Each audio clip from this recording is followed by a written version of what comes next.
कुछ लोगों को तो मांगना तक नहीं आता। एक पैदल आए हुए थे लेट करके, मैंने बोला क्या चाहिए आपको? उन्होंने कहा कि जी मेरे लड़के को बुखार हो गया, उसको उतार दीजिए। मैंने कहा ये तो आप अगर गाड़ी से आते तो भी मैं कर देता, अगर आप मेरे पास ना आते तो डॉक्टर भी कर देता। मेरे पास आज आपने इतनी मेहनत की है, इतना भाव मजबूत था, इतनी दूर से आप चल करके आए हैं, लेटते हुए शरीर को इतना कष्ट दिया है, क्या बस यही मांगने के लिए? आपको तो मांगना भी नहीं आता। कम से कम न मांगना आए तो चुप तो हो ही जाना चाहिए, क्योंकि चुप रहना इसलिए श्रेष्ठ हो जाता है क्योंकि वो दाता है ऊपर और वो भावों को पकड़ता है, और जब वो देता है तो कोई अंदाज़ा नहीं होता कि वो क्या दे देता है।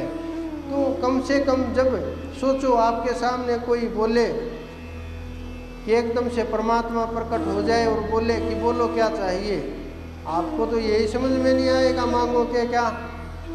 कुछ लोग तो ये कह करके बोल देंगे कि जी मेरे पैर में दर्द है, बस इसको हटा दो बाकी ठीक है। तो क्या ये मांगने वाली चीज़ें हैं? कम से कम आपने मजबूत संकल्प कीजिए कि हमारा लक्ष्य क्या है, कहाँ हमें जाना है, क्या हमें मांगना चाहिए, क्या हमारे विचार होने चाहिए। तो जो आप त्यौहार के ऊपर आए इतनी दूर से भाव के साथ, तो खाली हाथ तो नहीं जाओगे, क्योंकि देखो मैंने अभी कुछ देर पहले बोला ये चीज़ें मत मांगना छोटी छोटी, मांगना है तो ढंग की चीज़ मांग करके जाइए, क्योंकि जो जो मन के अंदर संकल्प पैदा होंगे वो सीधे ऊपर भेज दिए जाएंगे और वो संकल्प एक एक करके पूरे होने लगते हैं। बहुत लोग ऐसे भी हैं जो घर बैठे मांगते हैं, काम हो जाते हैं। ये अलग खेल है कि उनकी भाव कितना मजबूत है। बहुत लोग ऐसे हैं जो घर बैठे बैठे परमात्मा का रास्ता खुल गया, मेरे पास एक दो बार आए और वो लोग बहुत मजबूती के साथ जुड़ गए, आए और जुड़ गए, रास्ता नहीं छोड़ा उन्होंने, दूरी नहीं छोड़ी और उनका काम शुरू हो गया है।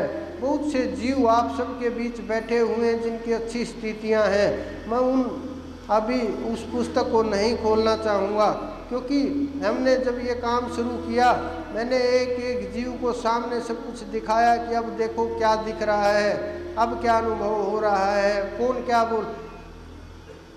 मैं होंगे आपके बीच वो जीव, जब मैंने ये काम शुरू किया मैं ये बोलता था कि वो देवता देख करके बताना क्या बोल रहा है मुझे और क्या चल रहा है, क्या चाहता है, कहाँ है वो, ढूंढ करके बताओ मुझे। ये बड़ी चीज़ें नहीं होती, ये सब आपके लिए हैं। लेकिन जो जीव पात्र होता जाएगा उनकी दृष्टि उतनी ही खुलती चली जाएगी, और जिसकी जितनी दृष्टि खुलेगी उतना ही मजबूत होगा।